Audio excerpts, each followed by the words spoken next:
Hey, aloha everyone. Michelle Melendez with Blossom Inner Wellness and StandTogetherHawaii.com. And I'm here again with Tina Leah, who's on Maui, and she is the co-founder of HawaiiUnites.org, HawaiiUnites.org. And Tina, first, just thanks for joining. Glad you're here. Aloha, Michelle. Thanks for having me. It's always great talking with you. So this is exciting because this is again about the injected Wolbachia injected mosquitoes that they want to release on Maui. You guys, they want to release, what is it, 40 billion a year, which is, how much is that a week and a month that they want to release on Maui? On Maui, it's up to 775,992,000 a week. A week. That's Yeah, really that's crazy. And so this Wolbachia injected mosquitoes, and again, if you guys have heard this, we do want to congratulate Kauai because the DLNR did pass this also in Kauai, and we actually they filed a court case.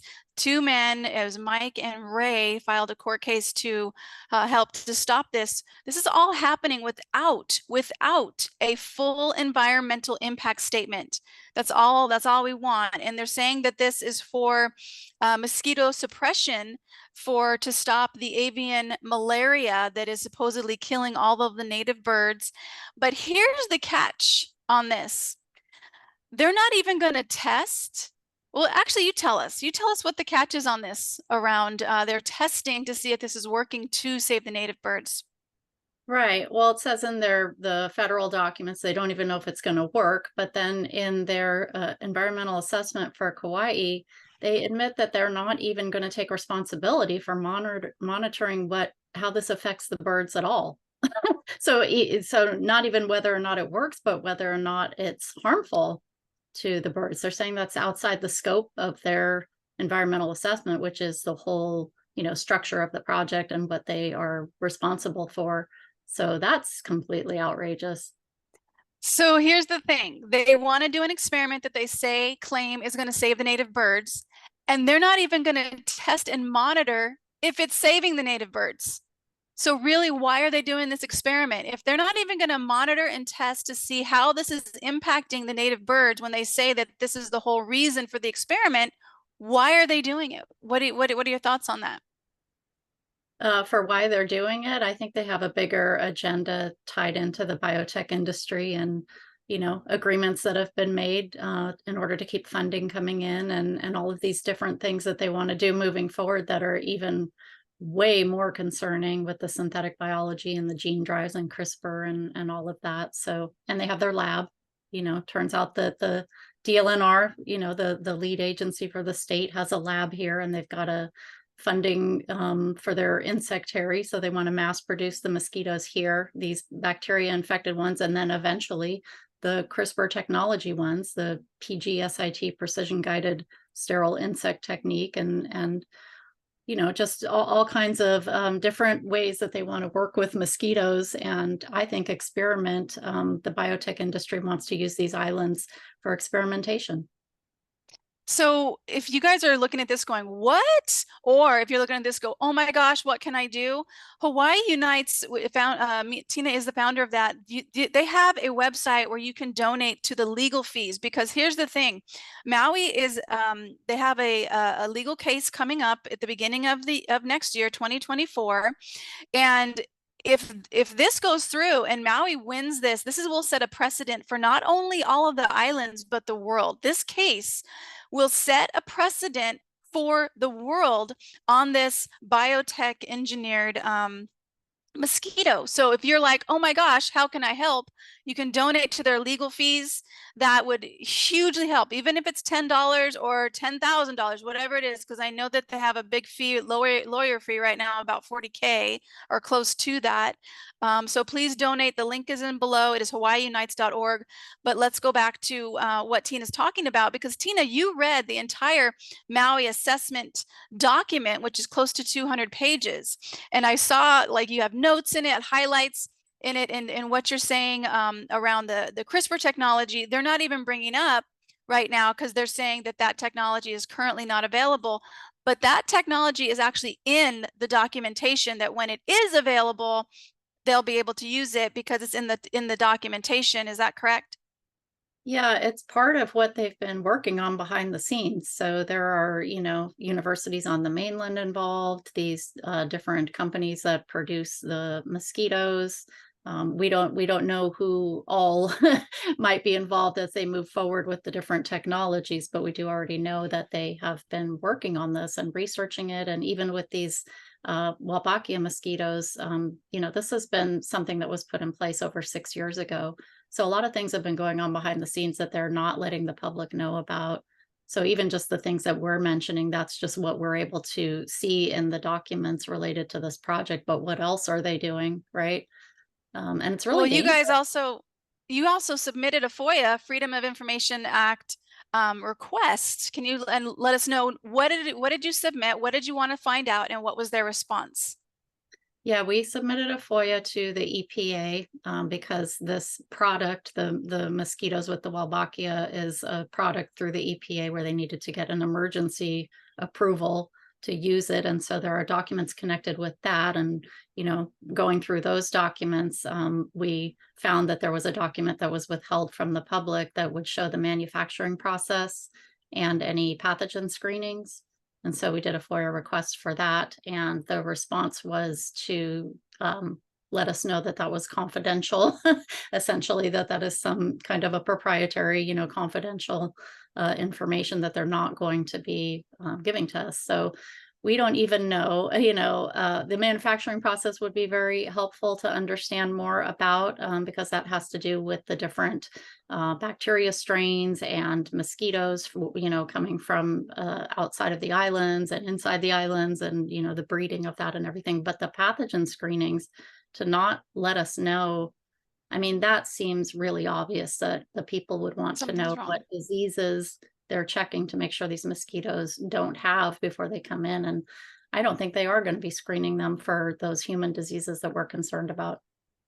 So here's the thing, you guys.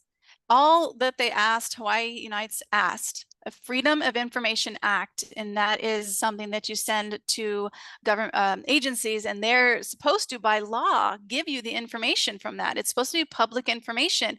And all they did was say, hey, how are you guys screening for disease pathogens that could be harmful for people, animals, or insects, even the birds that they want to save? How are you screening for this? And they're saying that that is proprietary information, that they don't have to let us know what that is. And that sounds a little fishy to me. Yeah, Sounded a and little fishy. it definitely sounds fishy. And it's also, in the way that these agencies respond when we present information, if they were screening for those diseases, they would have let us know that, I think. Hmm. I Yeah. mean, I can't say for sure because they won't release the documents, but it would seem to me that if we're bringing up this concern repeatedly about specific human diseases that this species of mosquito transmits, and we're saying, what are the pathogen screenings, that they would just let us know, So to what are some of stop those that diseases? What are, conversation. Like, we're screening for those, yes. but they have not said that. So what's Wow. going on there? you What know. what are some of the diseases that you're So seeing? well, the main one that we like to mention always is the West Nile virus because the birds and humans can get that. And we've seen the peer-reviewed study showing that the Wolbachia bacteria in mosquitoes can cause mosquitoes to become more capable of transmitting that. So that's really concerning that they haven't even done a study to look at whether that might happen for the birds or humans. Hmm. What kind of science are we dealing with here where they've just decided to bypass all of that? But elephantiasis, which is a horrible disease that's painful and disfiguring, and um, uh, Elephantitis, you guys remember Elephant Man? That was a yeah, 50s movie or something like that, or maybe some of you don't, yeah, but it's pretty bad. Your body's your joints swell up, everything swells up very hugely. And there was other diseases too that this Wolbachia can has been shown in encephalitis, studies. yeah, Go ahead. encephalitis, which can be really dangerous, potentially Zika virus. Those are the human diseases, also some animal diseases that we need to be concerned about, but and some of those So, diseases oh, go animals ahead. can get as well. So, yeah. Yep.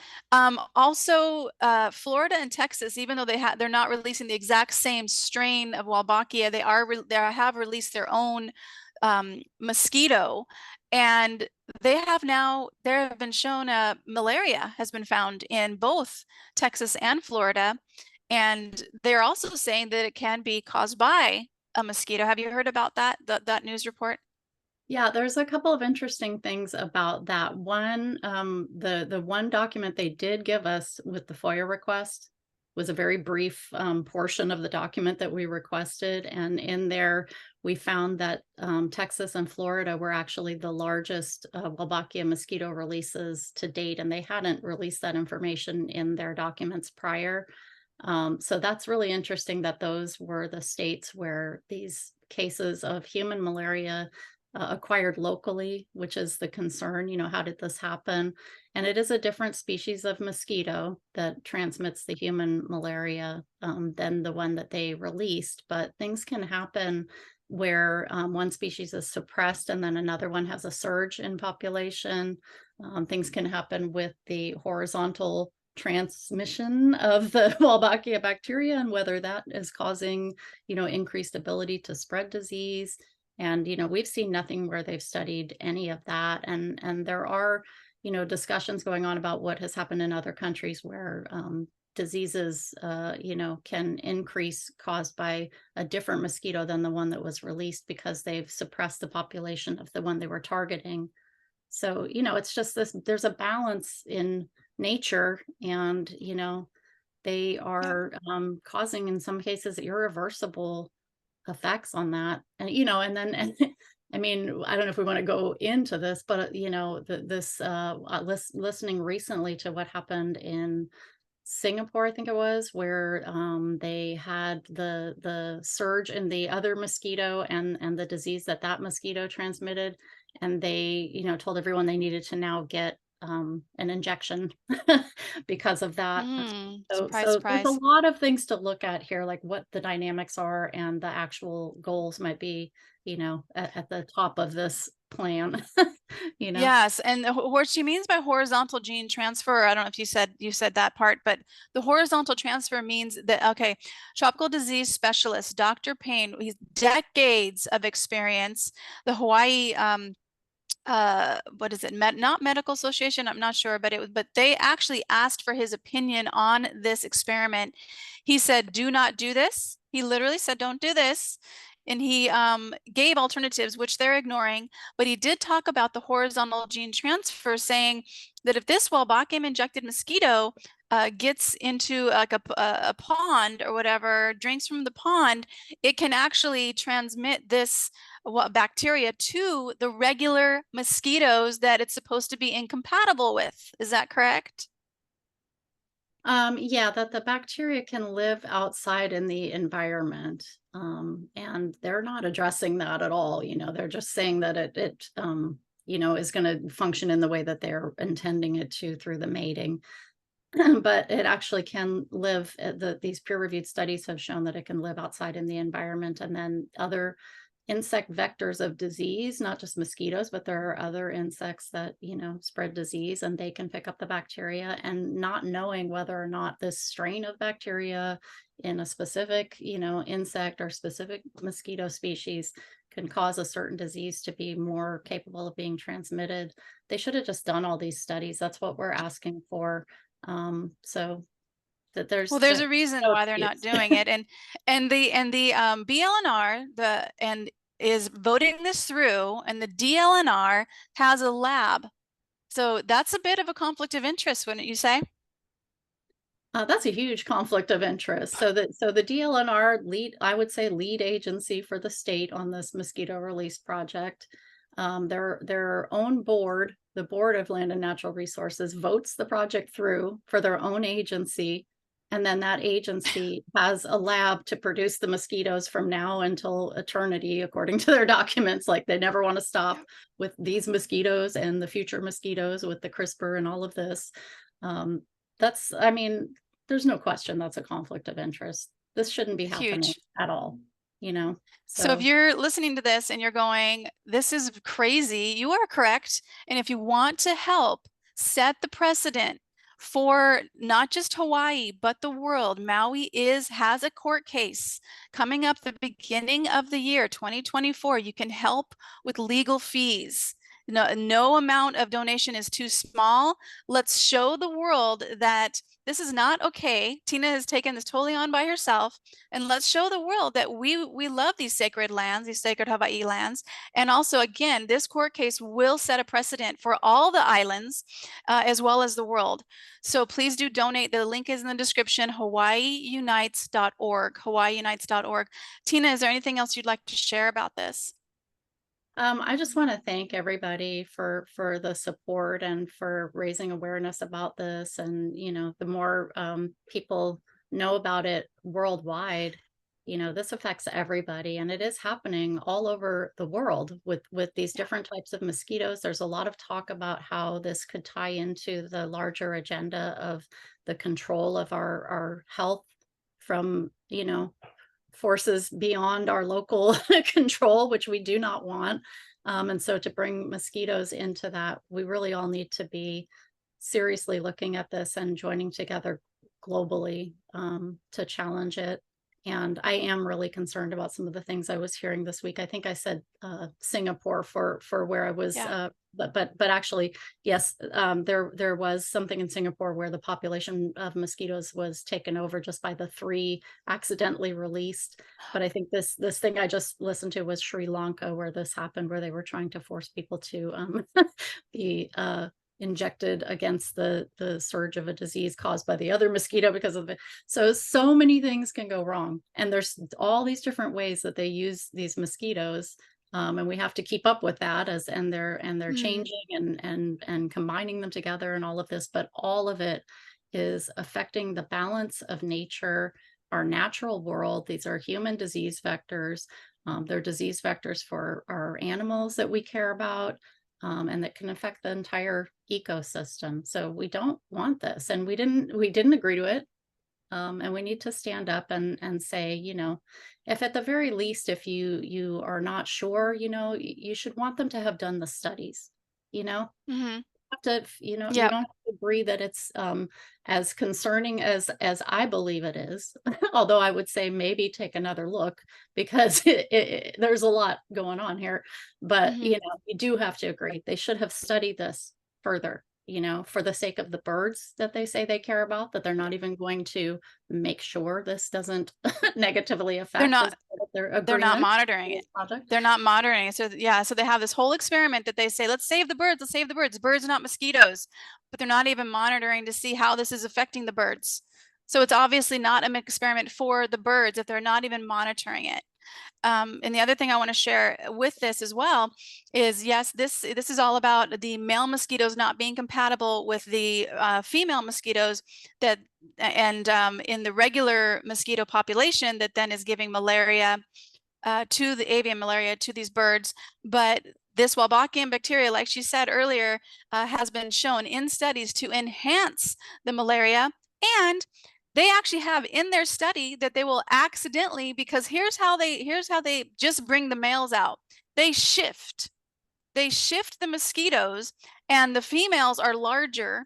So the smaller male mosquitoes drop through and they release those. However, they have a statement in their own document that says they will accidentally be releasing many thousands of female mosquitoes per week.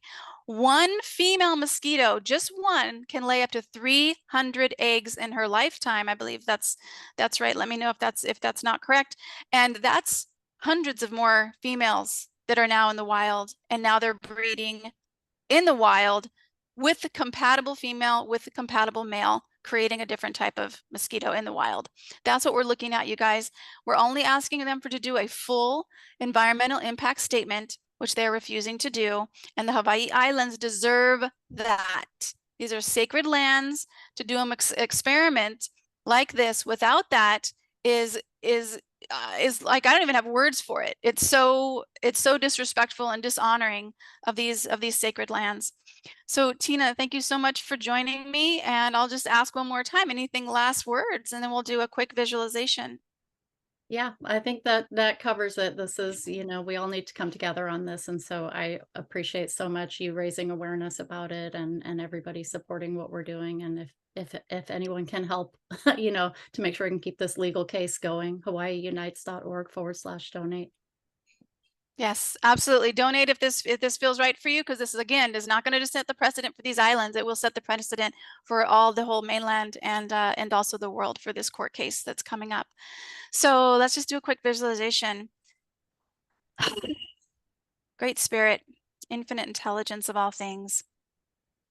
You are beating our hearts right now. You're breathing our body. You're moving the sun across the sky and running the tides in the ocean. We know there is a greater plan, a plan of awakening to see what is truly happening in the world right now. And we just give so much gratitude for the courage that everyone has to look at the truth, to see it for what it is, and to take us one step toward what is right. Not what is easy, but what is right. And we give so much gratitude for our hearts and our intuition that guide us to take action. And we trust that what is ours to do shows up really easily. And we know that this world, even though lots of things are happening with the war in Israel, with all kinds of things around the world, with all of these experiments that they're wanting to do on the planet, that the light is being shown, the light of truth is being shown on everything. And we give so much gratitude for those who are willing to look at the truth for what it truly is and not be blinded to it anymore, not just go on with their lives and forget to see that they are one drop in this amazing ocean and that they matter and that this world can be and is becoming a better place with each person waking up and seeing the truth for what it is and taking a stand against truth and what is right. We know that peace and freedom and unity for all people is showing up in the world every single moment of every single day. Truth, peace, unity, freedom is getting stronger and stronger and stronger with each beat of our heart. We know that this world is beating with one heartbeat of humanity. And we know that these on the Hawaii Islands, that we are connected through ohana, through aloha, and we send this frequency of aloha, of family, out into the mainland. We send this frequency of hope for a better world. We send this frequency of inner strength and of courage for doing what is right. We send it to Canada and Mexico. We send it to Africa. We send it to Europe and Ukraine and Russia and Israel and Palestine. We send it to China and Australia and New Zealand and wraps around the entire planet and comes back to the Hawaii Islands. And we know that this frequency of love, of unity, of aloha, of family, ohana, this frequency of truth, this frequency of courage, this frequency of inner strength to do what is right, this frequency of freedom, of peace, and of harmony has now surrounded the entire island, the entire planet. And we see this pulsating out with one heartbeat of humanity uniting all of us together. And we give so much gratitude for our inner strength in knowing and being guided to what is right. And so it is. Mahalo, sister, my my Maui sister. So Thank much you so gratitude much, for you. Crystal. Yeah, I All right. appreciate you so much, everything you're doing. Well, thank you so much too. This is quite the journey we're all on. And you too, fellow video people who are watching this, please donate to hawaiiunites.com. Please share this video, like this video, subscribe. I'm definitely being shadow banned. This is being recorded at a time when I cannot upload anything on YouTube because I had a ban and a strike, a censor on a video I just did. So that's okay. We got this. We got this anyway. And we are strong enough to get through this time. So much aloha, everyone, and love you, Tina. Much aloha and mahalo. Aloha.